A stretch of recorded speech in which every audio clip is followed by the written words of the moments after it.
Hi, everyone. Welcome back to another interview with the industry expert. Today, we have India from Sunya, and we're going to be speaking about best practices when it comes to creative for your Amazon. Yes, thank you so much, Laura. I'm India Kearney. I am the content marketing manager at Suna. So I spend a lot of time, working with our creative and writing some of the best practices, the good to knows about the industry. So I'm excited to be here. I'm excited to chat. Awesome. Well, whether it's on Amazon or really any other e-commerce channel, the visual storytelling that brands do is so important. What are some of the common mistakes that you see brands doing where they may get lost in the shuffle and they're not able to stand out from some of the other noise that's happening within their category? Yeah, I think the big thing is really that brands have to get away, especially since we are so much of an online society at this point, have to get away from relying on their personal face-to-face interactions to sell, right? We have to tell the story through our product shots and through our descriptions. And we have to make sure that our storefronts are telling the entire story to customers, because we're not there to fill in the gaps when they're looking to purchase. And so I think one of the biggest things with brands is just that, we can't shoot product photography or we can't write descriptions for the sake of having them on our sites or having them in our stores. We have to think a little bit deeper to make sure that we have every piece of content that's going to tell that story to the customer. A big thing with Amazon is when consumers are searching for a product, and let's say it's face cream, right? And the page loads and it's all these face creams and it's just white background, a picture of the image, and that's it. Mhm. So, how can brands stand out from that? Yeah, you're right. I mean, product on white is standard. So great, you have product on white. But I think just experimenting and just letting yourself play with your brand's how your brand looks in the space. I mean, like you said, there are so many angles to consider. You have flat lays that you can try. You can maybe, if you're apparel, you can throw in a ghost mannequin.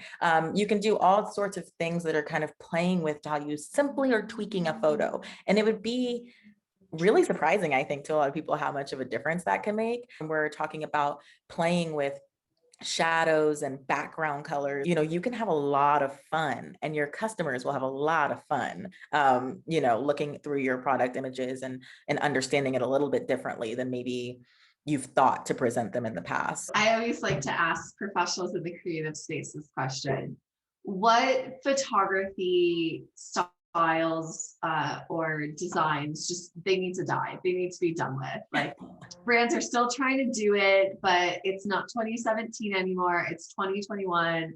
How can you look fresh and not like you're just copying an old trend? One of the big things that that I can say should not be a thing anymore. Stock imagery or imagery looks very Oh, stock. yeah.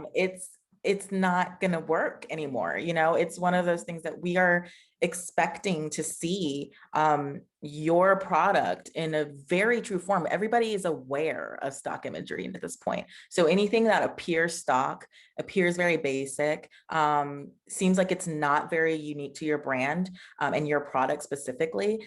If your product looks edited into the space, it can look very strange and choppy and unbelievable. And I think right now people are looking for authentic and believable. I want to know how I will use it. I want to know what to expect from your product truly.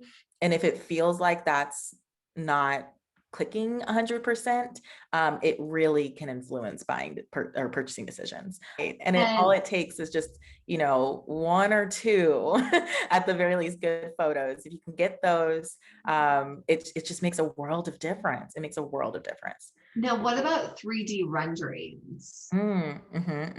Are those like I can pick out a 3D rendering pretty easily, but my eyes train for it, even if they're really well done. Yeah. What's your opinion or take on those? I think there's a place for it. But I do think that there are more unique ways to do it. When we're talking about content, there are so many options. And it's one of those that is better than something like a photoshopped stock imagery, but maybe not as good as it could be. Mhm. Video is becoming even more powerful. And once again, like we can see it with what's happening with social media and how TikTok has taken off. And people love seeing product and people in motion. And what are some things that you're seeing brands do that is really impactful, leveraging the power of video? Yeah. Oh gosh, there's so much you can do with video. I think movement in general, we're talking like GIFs, video clips, we're talking like I said, 360 spin, lifestyle video, which is really, I mean, putting humans and movement together is like, it's amazing. And again, it tells that story just so much deeper. It's taking it a step further when it comes to your product storytelling. When we're talking about video or motion, it can feel a little bit daunting, maybe, to take on that kind of content creation. But video clips, if you can get some good, solid video clips that you can use across some of your platforms, it's killer. And video length. Okay, I know it depends on the platform, but let's just talk about a product detail page. What's a realistic video length? I mean, are people so ADD now it shouldn't be more than 10 seconds? Or on a product detail page, like, can you tell more of the brand story and giving upwards of like 45 to 60 seconds? You know, there are different types of video content that might work a little bit better. If you want to do a testimonial video, that can stand to be a little bit longer and live on your product page. And then I think if you want to do something that's a little bit shorter that just shows like benefits and your product in use, a shorter, clippier video might be the way to go for that. When you're thinking about the kind of content you're making, it should be varied in that way, right? I want to see what your product does. I want to see your product in motion. That's a great type of video that I want to see. But I should have the option to see all these other different types of content. And I think that's the key. That's the key right there is some variance in your content. On the subject of testing, right? Uh, The smaller, more emerging brands, or even just really lean operating brands, it all comes down to budget, right? And to have the resources to have both the long and short video and all these different clips that you can A/B test, whether it's on a product detail page or it's for your paid media. What is a realistic budget if you're really starting from scratch? If you want to build, let's say it's one product and you want to build the necessary imagery and video to have a fully encompassing visual story. I know that's one thing that like Sunya has done such a great job at is making it feasible and that you don't have to go rent out a studio and spend $20,000 on a photo shoot. Mhm. We used to have to spend a lot of money and a lot of time creating this imagery, and the content was, you were getting a chunk of content, but it moves so quickly. You can't just buy content and then be done forever. You know, when you have a product and the industry's moving and your product is moving and you're getting new things. And so, yeah, at Suno, we are committed to trying to make sure that brands of all sizes can get what they need. You can book with us and you can create and you can try a bunch of different things, but we are a la carte. So you can come back and reshop your shoot. So what I would say is that if we're talking about, you know, you come and you do a shoot and you have a model and you're going to do video, and then you might buy a gift and you're going to buy a few photos. That shoot in itself, like one shoot, we can capture all of that. And we're talking about a couple to maybe like a few $100s if you were to take all of that content. If there's a little bit of planning in place, you can really start to capture what you need, reshop when you can, and really work within your budget. It's not a matter of thousands and thousands of dollars up front for one collection that you need to buy right now. We were actually working with one of our clients and we had shot one necklace on a model on a white background. And they took that and they put it on their site. And then their next shoot, they shot the same necklace on a different model on a white background. And that is the best story I think I have for testing, because they were able to see a 23% click increase from changing the model. And they would have never known that, had they not taken the time to make tiny switches. And it was over time. It wasn't immediate. They didn't shoot that in the same shoot.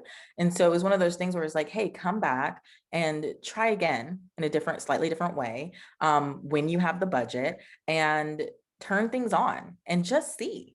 Ultimately, you can come in and you can shoot all those variations and then have them on hand for when you need them. So we love that. We love to see that. And I think that that's going to be the future of production for small businesses. And then as they grow, and it becomes a matter of, I need it quickly, I need it for a good price, and I need to be able to test things out. I need to be able to switch. I need to be able to keep up with my industry. Well, I want to thank you for joining this interview today. It was very insightful.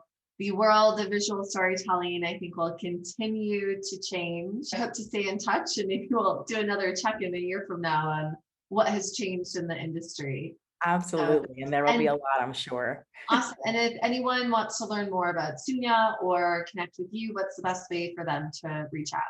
Absolutely. Well, we are on Instagram, which we post a lot of our inspiration, a lot of our client stories, a lot of how we work kind of content, and some educational content on there as well. And so we are Suna Studios on Instagram, and then we are at Suna.co. And I think that's probably, we have a hey@Suna.co email that we love to hear from people. It's some of the best ways to connect with us.